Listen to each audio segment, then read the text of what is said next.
Welcome back to part three. Let me give you a personal example of something that God has done in our life. In 1999, God said three words to me: Go help Steve, who is a friend of mine who is moving to Florida to start a Messianic Jewish synagogue. So Jackie and I moved here with no jobs and for 2 years helped get the first synagogue started. All the while, Jackie was praying for a business that I could start that would create recurring income. Well, after a long time of investigating, I found out that flat rate, unlimited long distance phone service was just becoming available. So I researched the various companies that were providing it and decided on one. We made an agreement that I would get paid $1 a month for each new customer I signed up for them, for as long as they kept the service. Well, I brought them 9,000 customers in 9 months, but suddenly I had a widowmaker heart attack. Now, even though I spent the next year disabled and unable to work, I got paid $1 a customer or $9,000 the month I had the heart attack. And after a few months, that went up to $12,000 a month as referrals came in. Yet I wasn't even working. Recurring income is king, and any business you start should be based on it. Now, all during this time, the docs were insisting on me having a bypass, and the 7 drugs I was on were really knocking me out. So to make a long story short, using God's wisdom, we developed a natural drink that got me off all the drugs within a few months. My cardiologist said it couldn't be done. It says this in the scripture: if any of you lack wisdom, you should pray to God, who will give it to you, because God gives generously and graciously to all. For everyone who asks receives, and the one who seeks finds, and to the one who knocks it shall be opened. God is saying if you lack wisdom, just ask him for it, and he'll give it to you. And he also says that even bad experiences, like the heart attack, can be turned around to the good. See, God makes lemonade out of lemons. Again, this is what Scripture says about that. God causes everything to work together for the good of those who love him and are called according to his purpose for them. Now, have you ever heard timing is everything? See, I'm part of the baby boomer generation.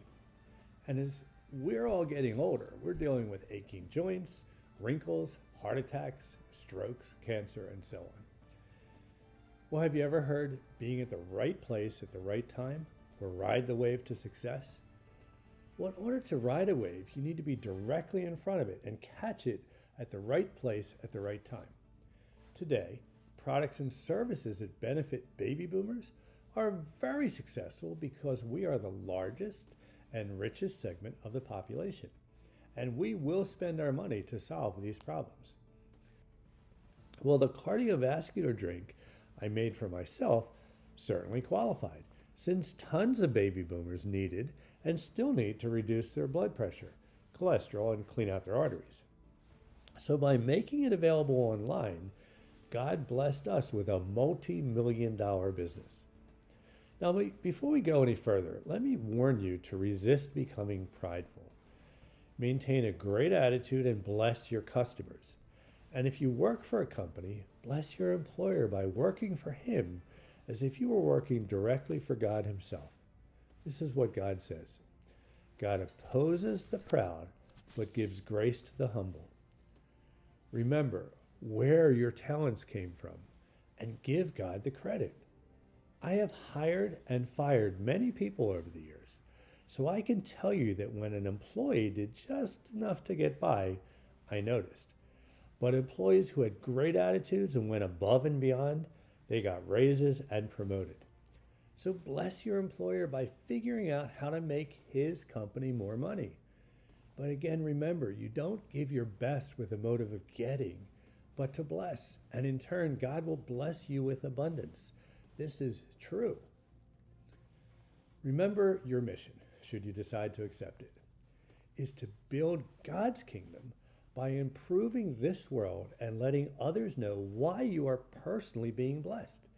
When you do this, they will want what you have too. And when you do, God will provide all the money to do it.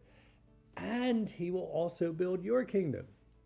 It's when you stop looking for some book or guru to tell you exactly what to do to invest your money and just use God's wisdom, his plan, and honor him by what you do, then you will see real wealth. But you may say, sure, that's easy for you as you have all this experience. Well, let's look at one of the giants in the Bible and see how he started. Today, we think of Moses as a great hero. But let's step back and see the excuses Moses made as to why he couldn't possibly be the one that God should use to free the Israelite slaves.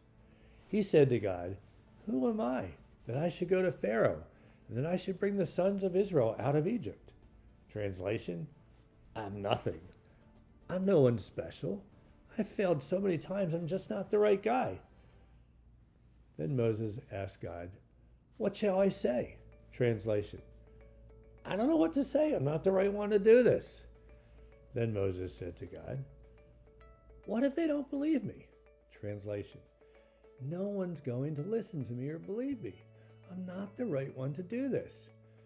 Then Moses told God he doesn't speak well. Translation, I'm not a good public speaker. I get tongue-tied. I'm not the right one to do this. Finally, Moses just told God, no. I've heard what you said, but I don't know what to say or how to say it. I can't do this. I won't do this. I'm not the right guy to do this, so go find someone else.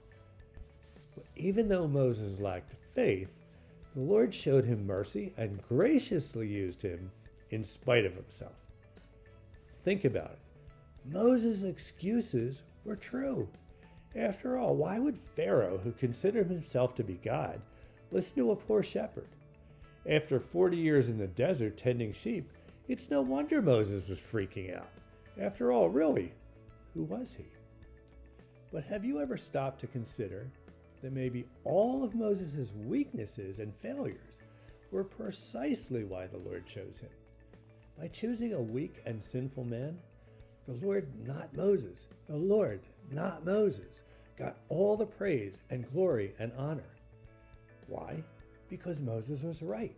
It wasn't possible for Moses to lead the nation of Israel out of Egypt on his own. He wasn't capable, and he knew it. According to the Quartermaster General of the Army, it is calculated that Moses would have needed 1,500 tons of food each day to feed the Israelites. To bring that much food each day, 2 freight trains, each a mile long, would be required.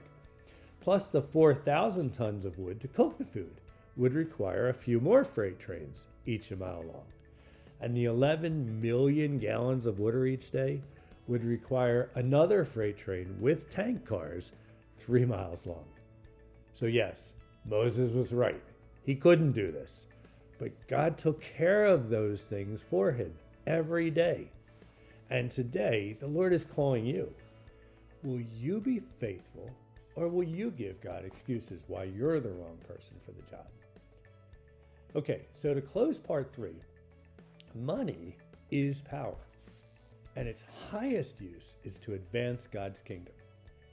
This teaching is to help you learn how to receive your own abundant financial blessings, so you can in turn abundantly bless others.